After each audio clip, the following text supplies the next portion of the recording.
Assalamualaikum warahmatullahi wabarakatuh. Waalaikumsalam warahmatullahi wabarakatuh. Pertama-tama marilah kita panjatkan puji syukur kepada Tuhan Yang Maha Esa, yang mana telah memberikan banyak kenikmatan kepada kita semua. Salawat serta salam kita haturkan kepada junjungan Nabi kita, Nabi Muhammad SAW. Saya sebagai pembawa acara akan membacakan susunan acara pada pagi hari ini. Acara yang pertama yaitu pembukaan, yang kedua menyanyikan lagu Indonesia Raya, yang ketiga sambutan kepala sekolah, yang keempat presentasi pertama oleh Bapak Joko Wasito, yang kelima tanya jawab, yang keenam presentasi kedua oleh Ibu Faluki Pamestiningse, yang ketujuh tanya jawab, dan acara yang kedelapan closing statement dari Ibu Kepala Sekolah, dan yang terakhir penutup. Marilah acara yang pertama kita buka dengan bacaan basmalah bersama-sama. Bismillahirrahmanirrahim. Mengisi acara yang kedua yaitu menyanyikan lagu Indonesia Raya. Mohon berdiri.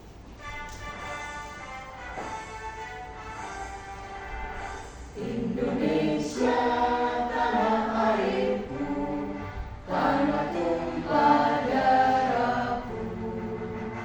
Di sanalah aku berdiri, jadi pandu ibuku. Indonesia kebangsaanku, bangsa dan tanah airku. Marilah kita berseru, Indonesia bersatu.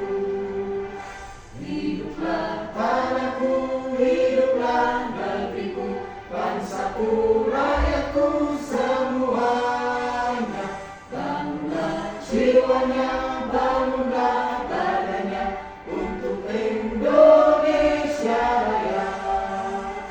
Indonesia Raya, merdeka, merdeka, tanahku, negeriku yang ku cinta. Indonesia Raya, merdeka, merdeka, hiduplah Indonesia Raya.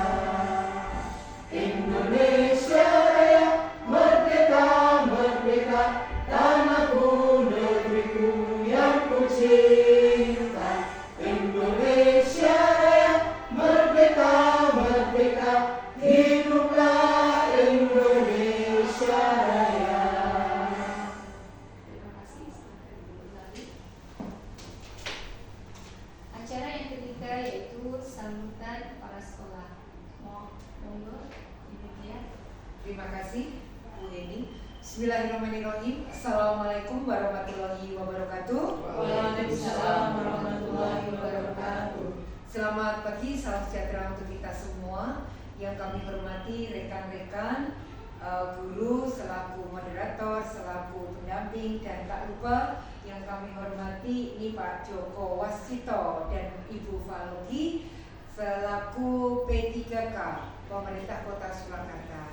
Alhamdulillah pada hari ini kita dapat berkumpul dalam acara seminar hasil laporan orientasi pengenalan nilai dan etika pada instansi pemerintah bagi P3K di lingkungan pemerintah Kota Surakarta, SMP Negeri 4 Kota Surakarta. Yang berikutnya kami ucapkan selamat, semoga kegiatan seminar hasil laporan tidak hanya semata-mata sebagai hasil secara administratif, namun dapat diimplementasikan lebih lanjut, direkomendasikan ke teman-teman, sehingga akan memberikan dampak kepada peserta didik kita yang nantinya akan meningkatkan kualitas pembelajaran peserta didik di sekolah kita. Yang terakhir, tak lupa kami mengucapkan terima kasih kepada pemerintah Kota Surakarta yang sudah memfasilitasi, memberikan kesempatan kepada semua P3K di SMP Negeri 4 Surakarta untuk mengaktualisasikan semua kompetensi yang dimiliki, baik itu pedagogi, kompetensi kepribadian, kompetensi sosial, serta profesional. Semoga kegiatan ini nanti dapat berjalan dengan lancar, bermanfaat, dan Akhir kata, Assalamualaikum warahmatullahi wabarakatuh. Waalaikumsalam warahmatullahi wabarakatuh. Terima kasih Bu Dia. Acara yang keempat yaitu presentasi pertama oleh Bapak Joko Waskita. Monggo Pak.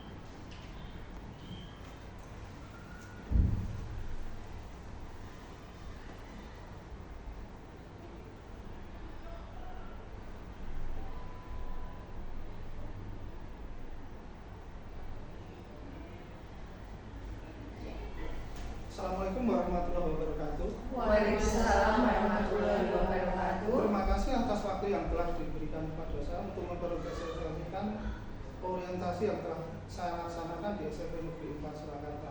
Pada kesempatan ini, saya mengambil judul yaitu efektivitas kelompok belajar dalam memaksimalkan rencana hasil kerja guru. Kelompok belajar merupakan wadah bagi guru untuk berbagi pengetahuan, pengalaman, dan strategi dalam menyusun rencana kerja yang efektif. Dengan berkolaborasi dalam kelompok, para guru dapat saling memberikan masukan dan belajar dari satu sama lain untuk meningkatkan kualitas pembelajaran. Dari kelompok ini kita bisa mengerti bahwa dalam kegiatan komunitas belajar itu ada saling tukar-menukar ilmu antara guru yang sudah menguasai suatu ilmu atau pengetahuan bisa ditularkan kepada guru yang lain yang mungkin belum mempunyai pemahaman tentang ilmu tersebut, atau bisa membagikan dalam menyusun rencana guru, yaitu rencana hasil kerja guru. Karena dari yang sebelumnya RHK itu disusun melalui portal pegawai lewat aplikasi Janaka. Kemudian untuk mulai tahun 2024 sudah bergeser ke PNM. Jadi di situ untuk pembuktiannya kan diperlukan sertifikat untuk menyusun program kerja rencana hasil guru.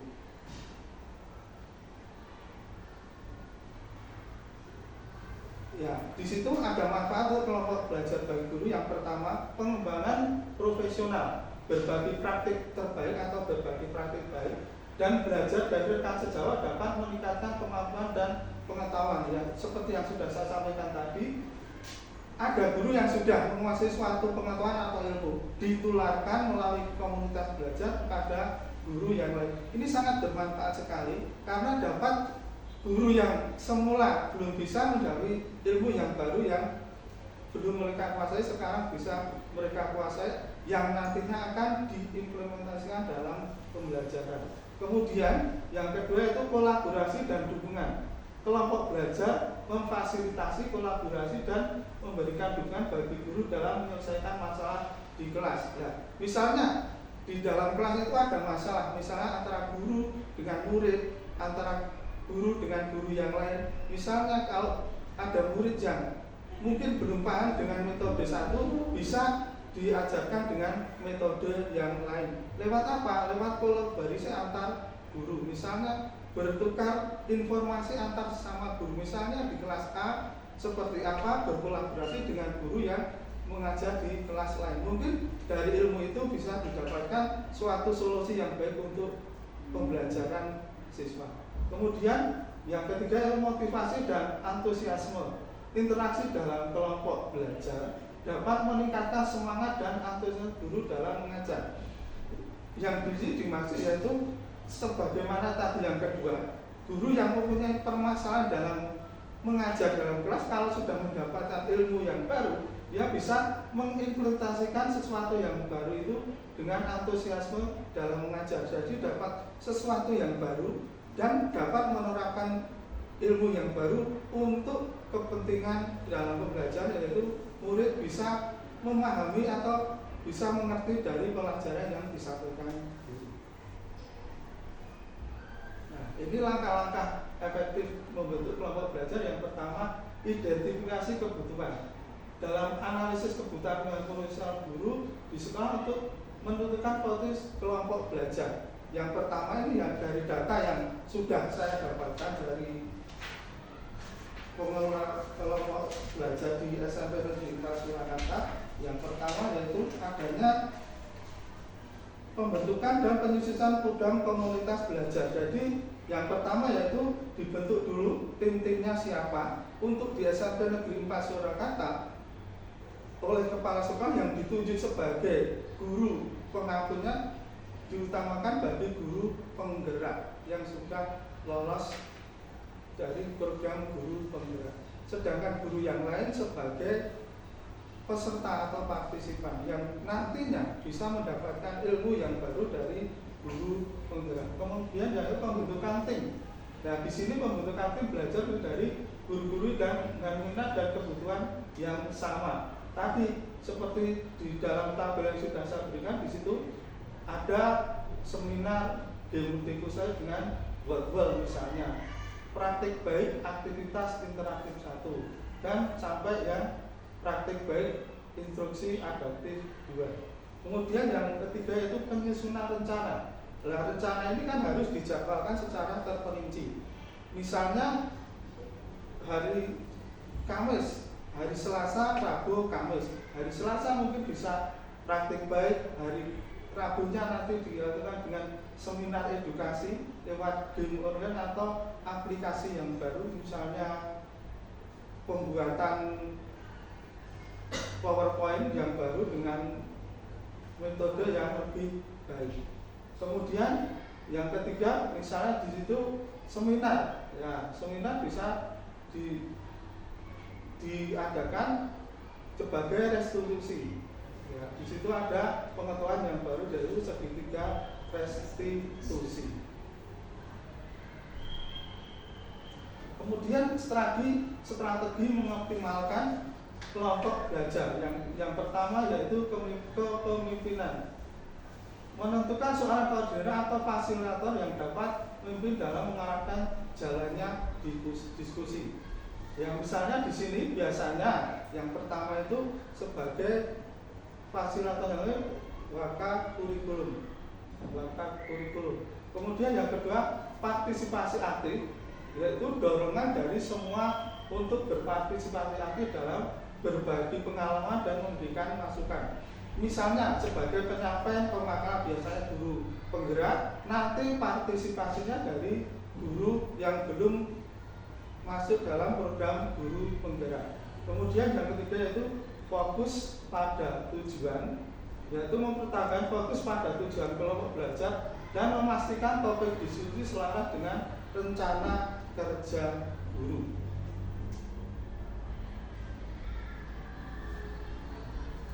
Ya, selain guru juga ada peran sebagai seorang kepala sekolah membina dalam kelompok belajar. Yang pertama pasti kepala sekolah pasti mendukung program adanya komunitas belajar di sekolah karena ini sangat efektif dalam membantu guru dalam yang masih menghadapi kesulitan dalam mungkin pengisian RHK atau dalam pembelajaran. Kemudian bimbingan. Kepala sekolah juga bisa memberikan arahan dan umpan balik untuk memastikan kelompok belajar berjalan efektif. Misalnya lewat coaching dari kepala sekolah. Kemudian pemantauan. Kepala sekolah secara berkala memantau perkembangan dari hasil dan kegiatan kelompok. Ini biasanya dilakukan setelah komunitas itu berjalan, kemudian ada refleksi yang refleksi ini bisa diisi dengan masukan dari mungkin para anggota atau guru yang pelaksana tadi. Ya, tentunya suatu kegiatan itu pasti ada tantangan dan kendala dari kelompok belajar. Yang pertama, jadwal yang padat. Sebagaimana kita ketahui kan untuk pembelajaran komunitas belajar di SMP Negeri 4 Surakarta diadakan setelah pembelajaran anak-anak selesai. Ya, jadi jadwalnya mungkin sangat padat bagi guru, tapi itu manfaatnya sangat besar sekali. Kemudian komitmen anggota, mempertahankan komitmen dan partisipasi aktif anggota kelompok belajar. Nah, ini diperlukan komitmen untuk ya berkomitmen mengikuti komunitas belajar tersebut secara aktif dan secara berkelanjutan. Kemudian perbedaan perspektif, mungkin kan dalam penyampaian suatu materi atau sesuatu yang baru kan mungkin ada perspektif yang tidak sama, mungkin ada pendapat dari anggota kelompok yang berbeda. Yaitu mungkin bisa nanti mempersamakan perspektif dalam pembelajaran. Nah, ini sebagian hasil observasi yang sudah saya lakukan terhadap 2 orang guru teman kita, yaitu yang pertama Ibu Ponco sebagai 1 dan yang kedua yaitu Bapak Gunawan sebagai koordinator. Ini ya bisa dilakukan, yaitu sangat antusias sekali dalam mengikuti komunitas pembelajaran ini, dan dia sangat memberikan masukan yang positif terhadap adanya komunitas belajar di SMP Negeri 4 Surakarta. Dan bukan mereka berdua. Misalnya kan kalau dalam pengisian RHK atau menyusun kan kita perlu sertifikat yang didapatkan. Ya, dari komunitas belajar di SMP Negeri 4 kan sudah bisa menerbitkan sertifikat sebagai bukti penyusun RHK. Kemudian kesimpulan dari rekomendasi ini yaitu kelompok belajar ya, merupakan wadah yang efektif bagi guru untuk meningkatkan kualitas rencana kerja dan praktik pengajaran. Yang kedua, pembentukan kelompok atau komunitas belajar yang terstruktur dan didukung kepala sekolah dapat memberikan manfaat yang signifikan bagi pengembangan profesionalisme guru. Namun tantangan seperti jadwal yang padat, komitmen anggota dan perbedaan harus dikelola dengan baik agar kelompok belajar dapat berjalan secara optimal. Demikian presentasi yang saya sampaikan pada kesempatan ini. Terima kasih. Assalamualaikum warahmatullahi wabarakatuh. Waalaikumsalam warahmatullahi wabarakatuh. Terima kasih Pak Joko. Cara yang kelima yaitu tanya jawab. Terima kasih untuk waktu yang diberikan. Luar biasa tadi presentasi yang disampaikan oleh Pak Joko Waskito. Ada 2 pertanyaan Bapak yang saya sampaikan. Yang pertama, apa yang menjadi latar belakang atau apa yang melatar belakangi dari pengambilan judul ini? Untuk latar belakang pengambilan judul ini yang tadi yang efektivitas. Nah, ini efektivitas kelompok belajar dalam memaksimalkan rencana hasil kerja guru. Seperti pada kesempatan pertama, tahap pertama, Pak Imam kan sudah mengambil judul yang berbasis pada siswa. Nah, kesuksesan suatu siswa kan juga didukung oleh kesuksesan yaitu gurunya. Maka yang pertama saya ambil berbasis guru. Mengapa? Karena di SMP Negeri 4 Surakarta kelompok belajarnya sudah berjalan dengan baik dan sangat membantu guru dalam pembelajaran, dalam penyusunan RHK, dalam menghadapi masalah yang dihadapi dengan para siswa. Terima kasih. Ini masih berkaitan dengan tadi latar belakang yang muncul. Kemudian tadi juga saya melihat ada 3 manfaat ya yang didapatkan dari guru dan komunitas belajar, yang pertama tentang pengembangan profesional, kemudian kolaborasi dan dukungan, motivasi dan antusiasme. Saya ingin lebih lagi Bapak menerangkan untuk yang manfaat pengembangan yang profesional. Oh ya, untuk profesional sebagaimana dalam pengisian RHK itu kan diperlukan kecermatan dalam pengisian, tidak hanya asal-asal dalam pengisian, karena nanti harus dibuktikan dengan bukti dukung dalam menyusunnya. Nah, dalam komunitas belajar SMP Negeri 4 Surakarta ini sudah dapat menerbitkan sertifikat yang nantinya bisa dijadikan sebagai bukti dukung dalam penyusunan RHK. Karena untuk mendapatkan sertifikat itu sendiri kita sudah dipermudah di komunitas belajar. Jika kita bandingkan dengan guru-guru yang lain, sebelum saya sendiri saja, waktu sebelum komunitas belajar itu terbentuk, saya dengan Pak Amoga itu sampai malam-malam ikut Zoom yang diadakan di PMN. Itu pun pesertanya hampir 4.000. Saya sudah mengikuti post testnya, ikut Zoom-nya, tapi mau mengikuti yang pretestnya yang terakhir itu kita mau login itu sangat sukar sekali dari jam 7 sampai jam 9 malam itu saya di sini di sekolah karena mengingat harus membutuhkan jaringan internet yang sangat kuat. Itu pun saya masuk ke Zoom-nya nggak bisa, harus lewat YouTube-nya itu. Jadi itu pun sudah saya ikuti selama 2 jam, sertifikat sampai sekarang belum saya dapatkan karena gagal melebihnya. Yang kedua itu waktu ada lagi waktu sore mulai jam hari Jumat itu saya ingat setelah jam diadakan jam 1 sampai jam 3 itu di tengah-tengah waktu Zoom itu ada orang yang sengaja merusak kegiatan itu, ditampilkan sesuatu yang tidak pantas di situ. Ya akhirnya Zoom-nya itu di tengah-tengah harus berhenti. Jadi ilmu yang kita dapatkan belum sepenuhnya dapat, Zoom itu sudah selesai, harus ditutup karena itu diapa-apakan nggak bisa, gambarnya selalu muncul. Akhirnya oleh moderator Zoom ditutup, kegiatan ya, tidak dapat sertifikat. Kalau di tempat kita mengikuti setelah pembelajaran selesai sambil menunggu waktu kita pulang dari sekolah. Nah, itu kan sangat bermanfaat sekali. Istilahnya sekali dayung dua kulot tamboi.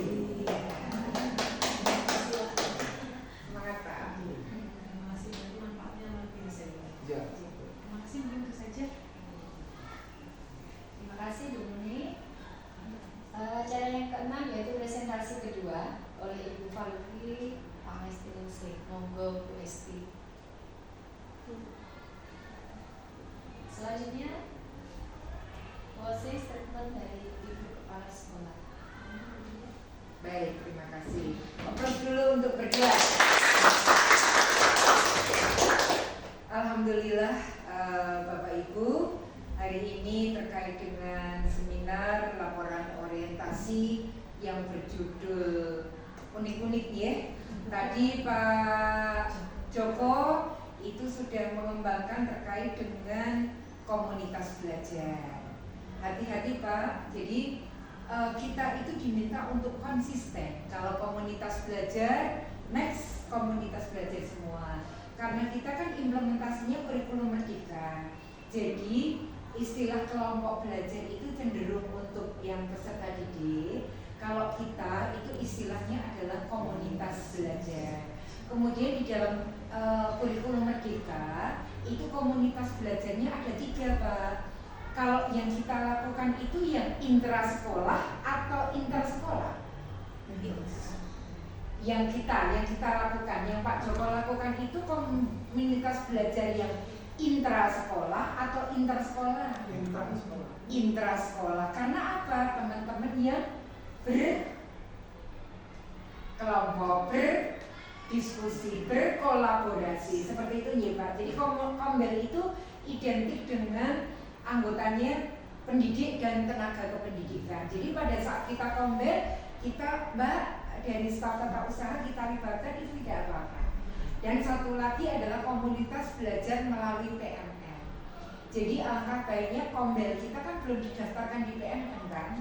Nanti Bu Panti, Bu Ponco, teman-teman itu bisa mendaftarkan di PMN. Seperti itu ya. Jadi tidak menutup kemungkinan nanti Pak Joko juga memimpin komunitas belajar antar sekolah atau inter sekolah. Mungkin melalui MGMP itu sudah kombel yang inter sekolah. Luar biasa Pak, lanjut ya Pak. Amin. Siap. Kemudian untuk Bu Faluki Pangestinungsih, terima kasih Bu karena penjenengan itu membidik terkait dengan karakter. Kita ketahui bahwa peningkatan karakter peserta didik kita tuh memang harus perlu kita uri-uri bersama. Dan terima kasih Bu Faluki sudah dapat berkolaborasi tidak hanya dengan guru BK saja tetapi dengan semua Bapak Ibu guru. Itu luar biasa sekali teman-teman. Semoga keberlanjutan dari progres orientasi ini akan memberikan dampak yang luar biasa bagi prestasi peserta didik di SMPN Negeri 4 Surakarta. Terima kasih.